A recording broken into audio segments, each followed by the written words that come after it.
Well, Nikki Haley's 2024 presidential campaign is off to a very, very rocky start. On day one of her presidential campaign, videos from years ago were resurfaced in which she defends the state's right to secede from the United States and also praises the Confederate flag.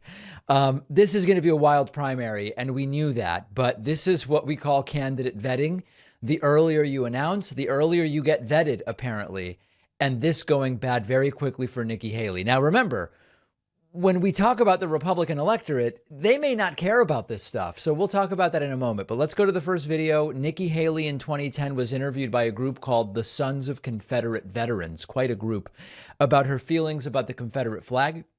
In this video, she says the flag is not racist, and she would even support a Confederate Memorial Month. You've got Black History Month and Confederate Memorial Month. Why not, right? Take a listen to this. We'd like to know what your position is on the Confederate flag. You know, I feel like it's been resolved to the best of its ability. I mean, I wasn't here when they actually went through and did the negotiations. I understand that it was brutal, but I think that they came up with the best solution we're going to hope for. You know, what people need to, what I tend to look at as the practical side of the matter is, you know, you had it takes 2/3 of the House and 2/3 of the Senate to change that. That's not going to happen. I think right now, the Confederate flag where it is where the legislature is comfortable with it. I think that, you know, there was a compromise among the state on where it should be. And so it's not something I see as a priority right now. I think right now we need to be focusing on jobs and our economy and our education. You know, for those groups that come in and say they have issues with the Confederate flag, I will work to talk to them about it. I will work and talk to them about the heritage and how this is not something that is racist. This is something that is a tradition that people feel proud of. Yeah, it's about the tradition of having slaves. It's so funny when they say the Civil War wasn't about slavery. It was about states' rights. And there should be an ellipsis there. States' rights to maintain legal slavery. It's about the tradition that included fighting to keep slavery legal. And let them know that we want their business in the state and that the flag where it is was a compromise of all people that everybody should accept as part of South Carolina. Would you support a Confederate History Month in this state? I mean, yes, it's part of a traditional, you know, it's part of tradition. And so when you look at that, if you have the same as you have Black History Month and you have Confederate History Month. I satirically said that's very interesting. At the start of this segment, I satirically said, listen, why not Confederate History Month? You've got Black History Month. Why not Confederate History Month? Of course, that ignores the reality of what the Confederacy was.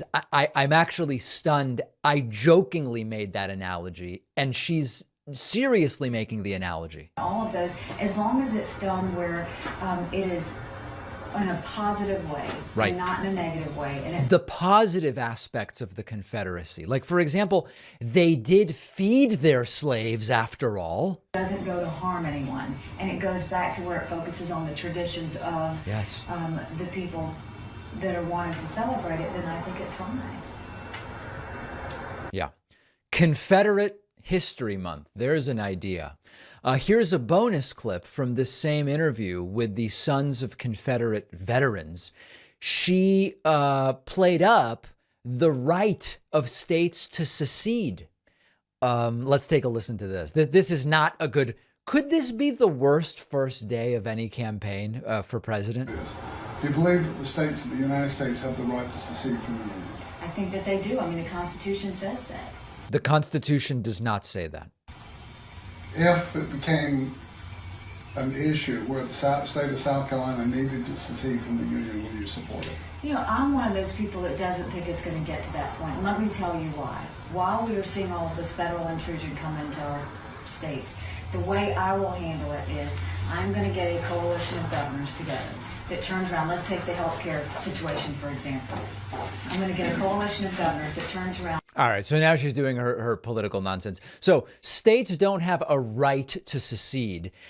This is a subject of much legal controversy. Texas v. White from 1869 is one case that's pointed to where the Supreme Court ruled that unilateral secession isn't constitutional, meaning If a state alone says we want to secede and become our own country, that is not in the Constitution that you can do that. There is the idea that but there's the idea that through the consent of states, it could be agreed that some state would leave the United States. But Nikki Haley saying, listen, states can do it. States can secede.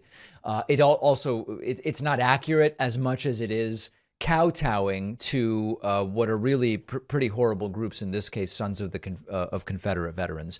So this is going to be a very tough primary, and it's going to be tough not just because Trump is a formidable challenger, not in terms of policy, but in terms of rhetoric with the nicknames and the attacks, etc. There is one aspect of challengers to Trump that is good for Trump, and it is the following. And this is why there were some rumors that he wanted Nikki Haley to get in. And many people said, sir, why? When you look at head-to-head polling, Trump versus DeSantis, in many head-to-head polls, DeSantis actually is ahead of Trump in 2024 polling. When you do polling that includes Mike Pence and Nikki Haley and Mike Pompeo and whoever else, the more candidates there are in the hypothetical 2024 polls, the worse that Ron DeSantis does and the better that Trump does in comparison. So that would be a reason for Trump to want a crowded field. That being said, I am not particularly bullish. If I were a betting man, I don't know that I'm betting on Nikki Haley to be the next Republican nominee. So there it is. Quite a wild first day for Nikki Haley. If this is day one, imagine what week one is going to bring. You know, I have a very acute newfound appreciation for how busy being a new parent makes you. If you have a little one at home like me, here's something really easy you can do to simplify your life. Our sponsor, Little Spoon, is your one-stop shop for healthy, easy mealtime and snack time for your baby, toddler, or big kid, delivered right to your door. Little Spoon delivers fresh, organic baby food, which comes in single ingredient varieties or multi-textured purees. Little Spoon is meals for toddlers and big kids. They're free of junk and taste great. Even the pickiest eaters love them. I've even tried many of them myself. They really are great. Having healthy snack time is so easy with Little Spoon's organic smoothies, which come in convenient pouches, in great flavors like strawberry banana shake, purple carrot acai. I love purple carrots. I'm going to admit that. My girlfriend and I have had a great experience with our Little Spoon subscription. It just makes life easier. Anything to reduce the chaos is a great thing. Little Spoon is giving my audience 50% off your first order. Go to littlespoon.com and use code PACMAN50OFF, all one word. The info is down below.